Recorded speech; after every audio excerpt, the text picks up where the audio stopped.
नमस्कार। चलो आज हम बात करेंगे आज़ाद भारत के सबसे महान वीर योद्धा की कहानी के बारे में। चलो आगे बढ़ते हैं। ये बात साल 1962 में 17 नवंबर के दिन की है, जब चीनी सेना ने चौथी बार अरुणाचल प्रदेश पर हमला किया।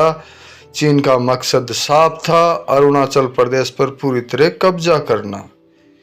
ये तब की बात है जब इंडो चाइना वार छिड़ा हुआ था, लेकिन तब चीन के लक्ष्य के बीच दीवार बनकर खड़े हो गए गढ़वाल राइफल की चौथी बटालियन के rifleman Jaswant Singh Rawat. Indo China war 20 अक्टूबर 1962 से 21 नवंबर 1962 तक चला, लेकिन 17 नवंबर से 72 घंटे तक जसवंत सिंह जिस बहादुर के साथ चीनी सेना के सामना करते रहे, उनके अद्भुत वीरता की शौर्य की कहानी।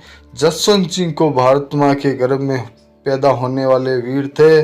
वैसे तो लाखों जवान हैं, मगर कुछ जवान ऐसे भी होते हैं जो हमेशा के लिए अपनी बहादुर के झंडे गाड़ देते हैं।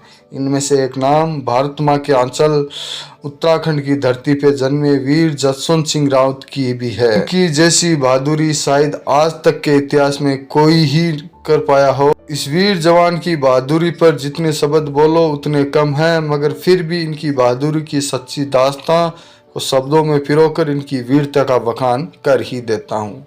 वीर 17 साल की उम्र में ही सेना भर्ती के लिए चले। वह अपने पिता गुमान सिंह रावत को देख रेख में पले बड़े और लीला देवी रावत की कोख में जन्मे।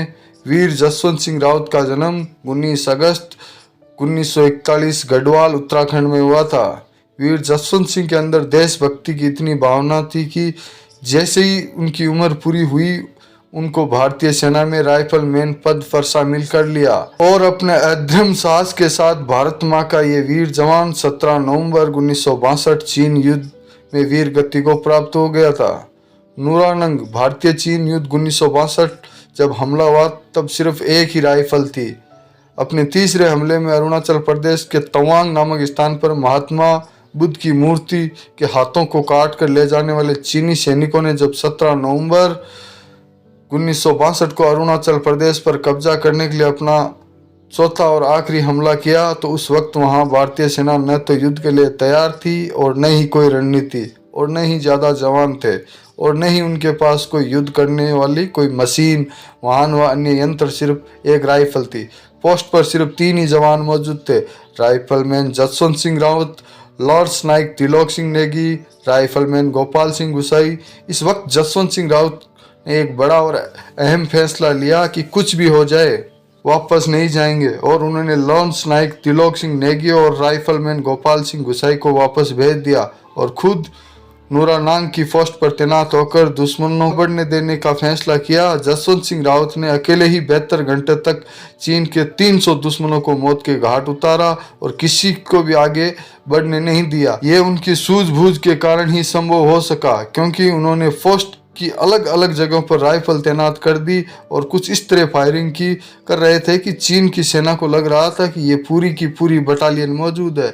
इस बीच रावत के खाने पाने का सामान और उनकी सरहद आपूर्ति वहां की 2 बहनों सेला और नूरा ने की, जिनकी शहादत को कम नहीं आंका जा सकता। 72 घंटे तक चीन की सेना नहीं समझ पाई कि उनके साथ लड़ने वाला एक अकेला सैनिक है। फिर 3 दिन बाद जब नूरा और चीनी सैनिकों ने पकड़ लिया, तो उन्होंने इधर से सरहद आपूर्ति करने वाली सेला को ग्रेनेड से हमला किया और वीरांगना सेला शहीद हो गई। इसके बाद उन्होंने नूरा को भी मार दिया था।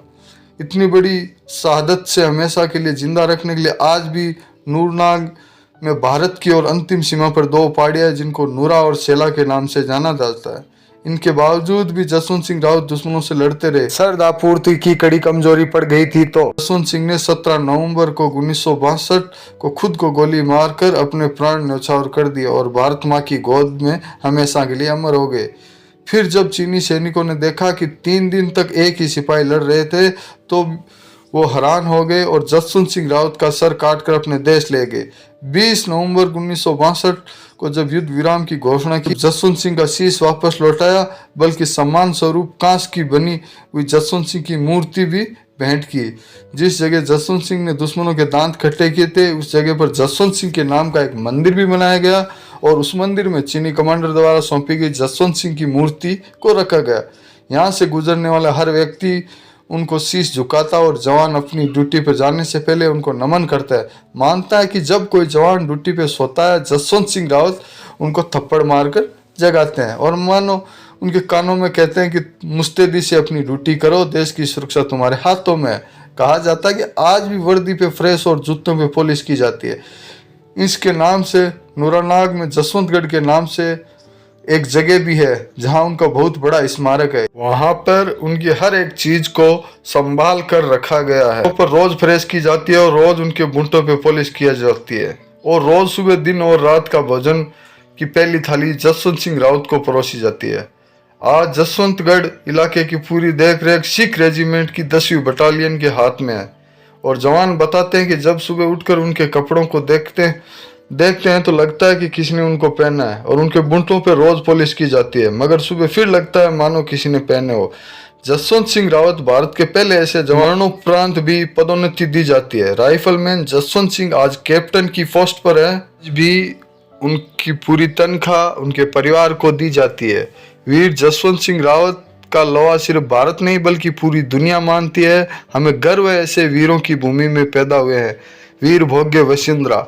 चलो फिर करेंगे किसी अन्य योद्धा की कहानी के बारे में चर्चा। अगर ये कहानी अच्छी लगी हो तो लाइक, शेयर, सब्सक्राइब जरूर करें। जय माता जी की सा।